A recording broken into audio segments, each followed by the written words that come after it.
What did the T-Rex say to the pushy watch dealer? Darling, give me some space, would you? Ha ha! Get it? Spaceview, space.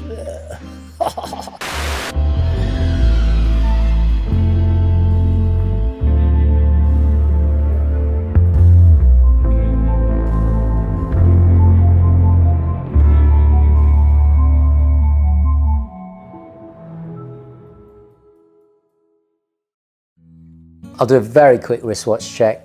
Wearing the Vixar, the Type 20, my 1950s vintage classic. The underside, the bunt section, is actually from Hanhart. This is from one of the Preventer watches that I designed, and I combined it with the collar reb. Very cool, I think it works.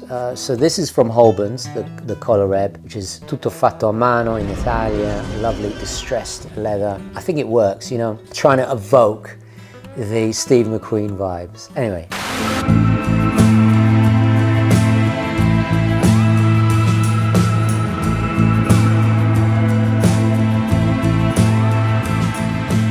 It's difficult to explain the climacteric significance to modern American and world history the tuning fork movements were, and for that matter, still are.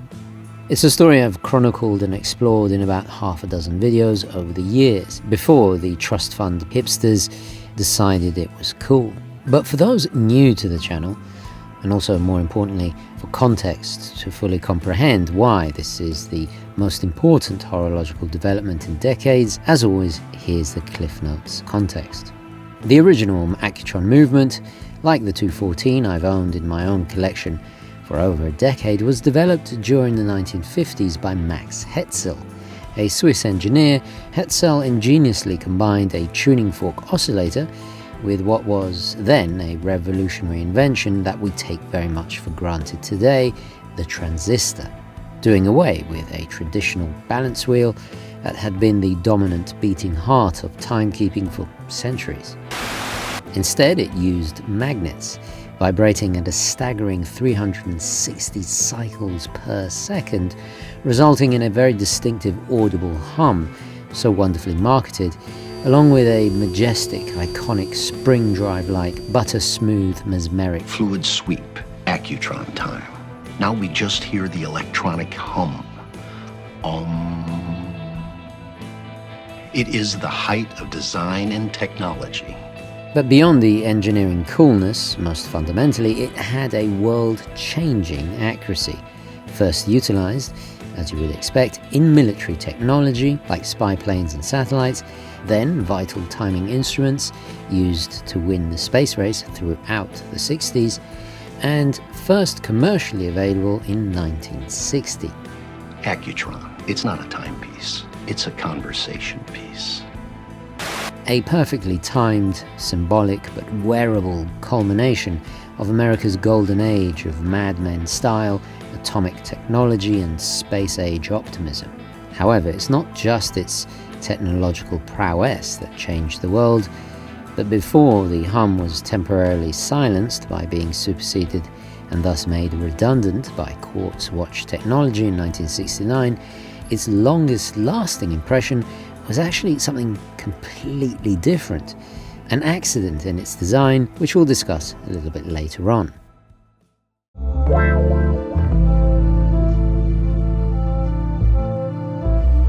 So it's been 65 years since the 214, which is, you'll find in my personal Accutron, even though I did get a lot of flack for this. This is a restored model.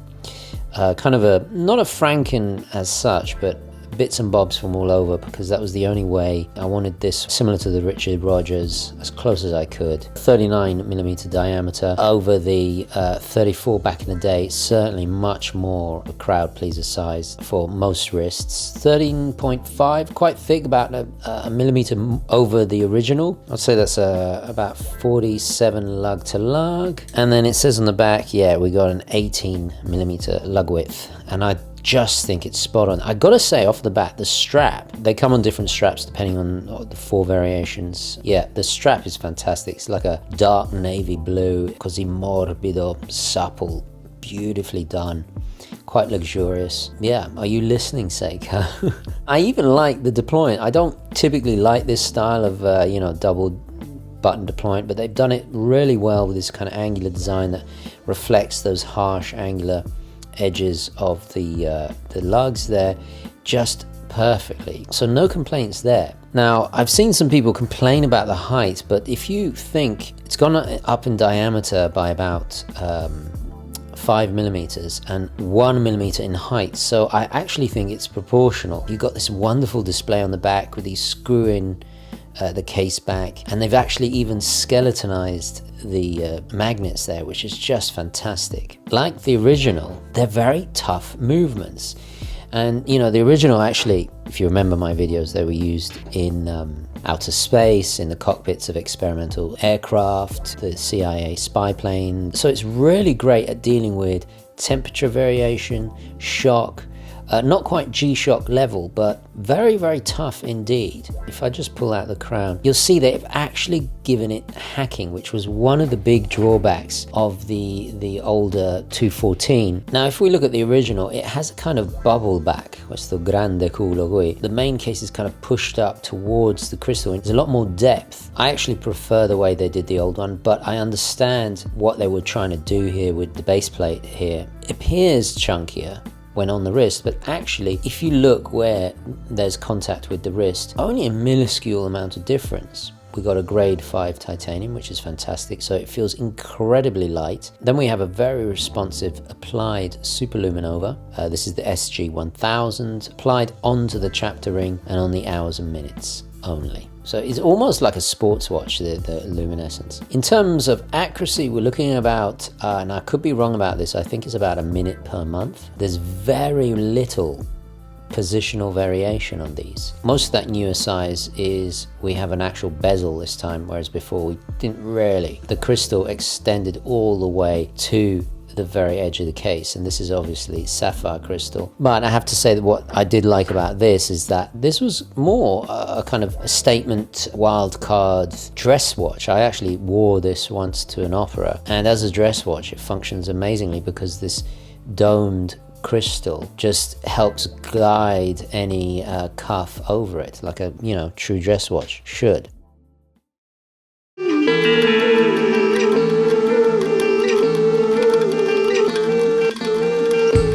The majority of Bulova's Accutrons were designed by French-born turned American Raymond Loewy, whose Jetsons googie kitsch exuberance was so indicative of that jet-age confidence. He brought his industrial design talents to classical Americana, like streamlined locomotives, Greyhound buses, luxury automobiles, even NASA Skylab space stations, and JFK's Air Force One interior. Now that is a serious moustache there. I like this guy's style.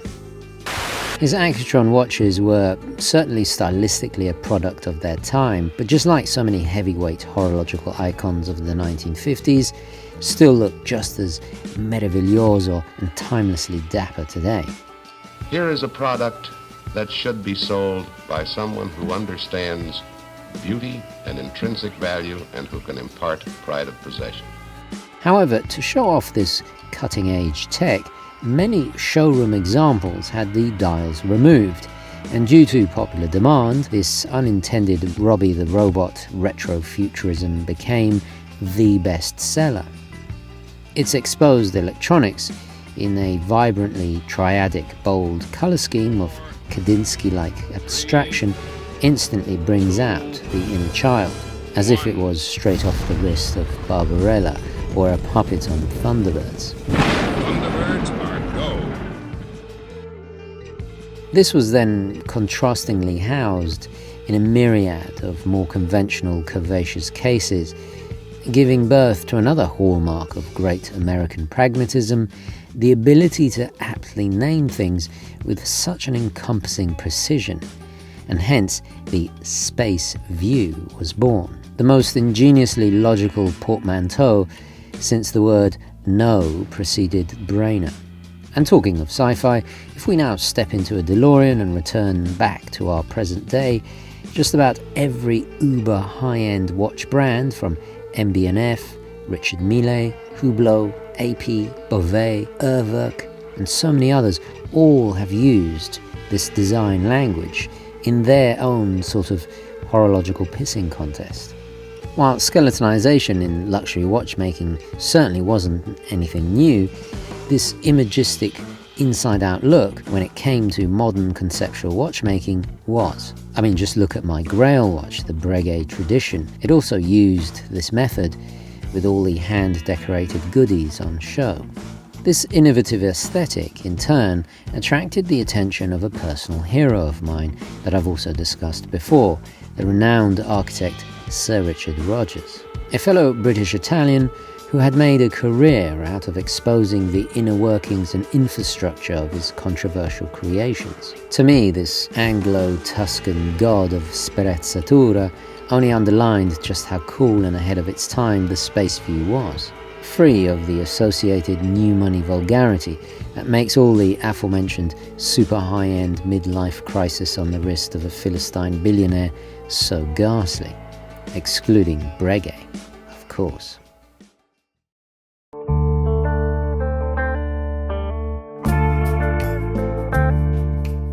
Talking of ghastly, what are the drawbacks? Well, gone is the hidden crown on the back, the little hatch crown. They've added it to the 4 o'clock, which is much better than the 3 o'clock. It's less intrusive. If I flick it up there, you'd set it like this, see, and it's not hackable. You turn this, and what this meant was that it was ambidextrous. It made it look more modern because you're like, where's the crown? This more exaggerated dome structure of old gave it far more, or accentuated its UFO-like appeal. Whereas this feels a lot more of a conventional type of watch. Made it even more its own thing, even more individualistic and unique. Some of that character is lost here. Not that this crown's an issue, but it kind of brings it back to reality, so to speak. And of course it had the hatch for the battery. These batteries are now discontinued. So powering these old ones is a real pain to get these batteries in, but they absolutely eat batteries up. I couldn't find any information on what batteries this takes, what the battery life is. That is a bit of a disadvantage because I need to know this information. Am I going to be dependent on some kind of specialist battery? Will it take a conventional battery? I'm hoping the latter. Talking of being dependent on Accutron, what is the servicing like? And if you remember from my earlier videos, whenever there's a new movement, there's always teething problems. That makes me slightly trepidatious.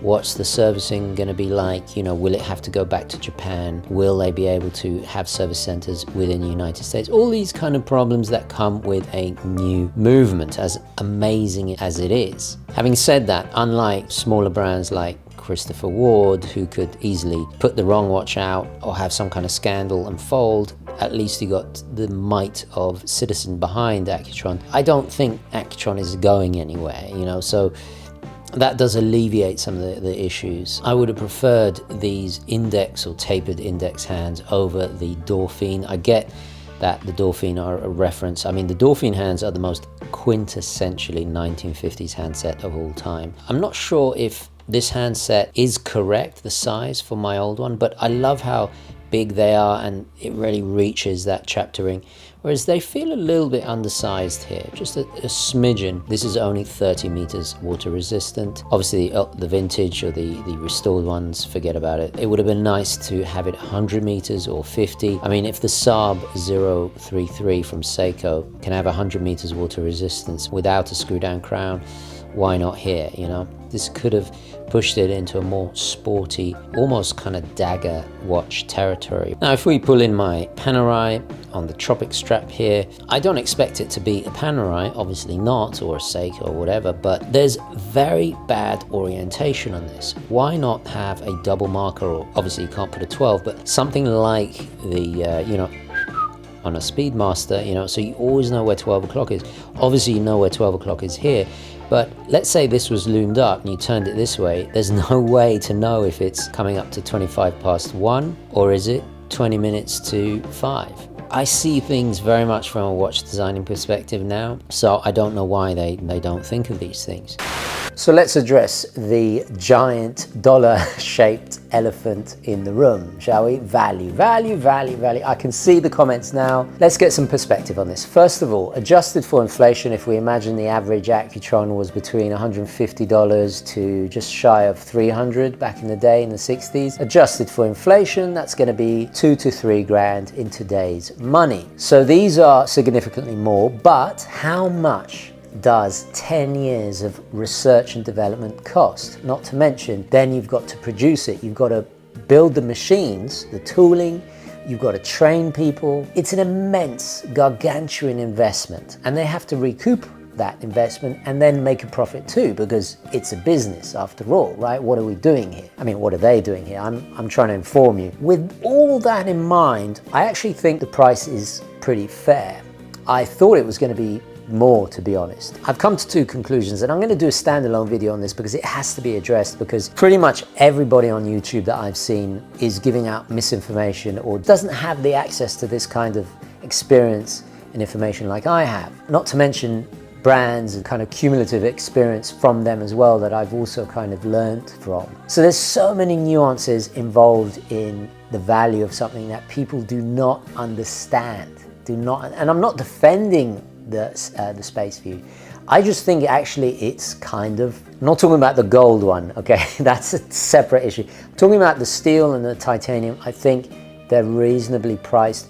And this is not for your typical watch enthusiast. You've got to remember that too. This is for somebody who really is into their watches. These are specialist collectors that know horology. So before you get in the comments and all that stuff, the armchair watchmakers, before you comment, just keep that in the back of your mind. So I will do a standalone video on all of this soon. And some of it is our fault as consumers. We kind of get a twisted perspective on value, especially if you've never been in a watch factory, you've never been through the production process from start to end in multiple factories. You're just not going to know. Anyway, that's a whole another video. Stay tuned for that one. The hum that once changed time returns. Perfect.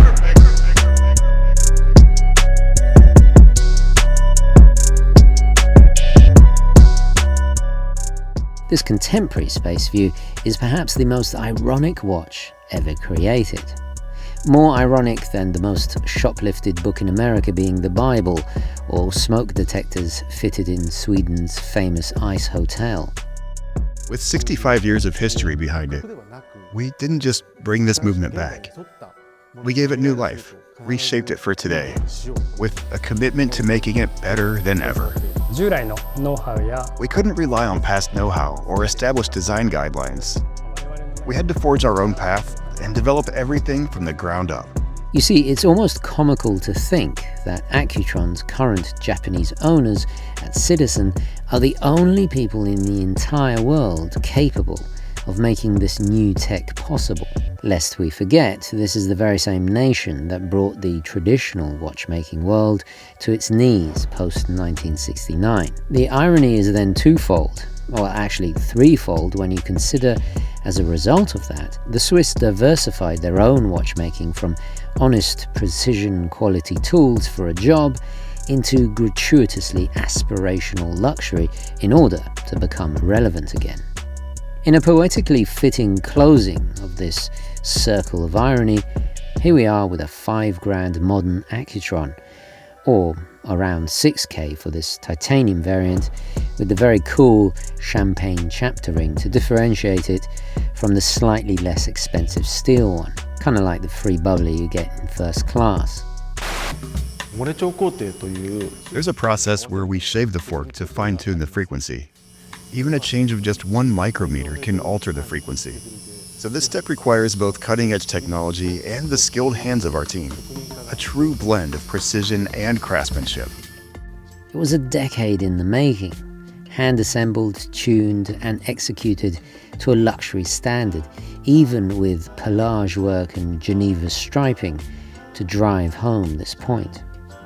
Inevitably, there will be the predictable disputation in the comments saying, well, you could buy an Amiga this or a Rolex that, all mass-produced, I might add. However, most relevantly, if I recall correctly, it's around the same amount for a Christopher Ward Bel Canto, another modern watch based on the design language the Spaceview pioneered and paved the way for, even if they don't know it themselves or care to admit it. But what the Bel Canto lacks in heritage and world-changing clout is still unquestionably here with the Accutron, even if it's less of a direct connection per se to the stars and stripes that made it great in the first place.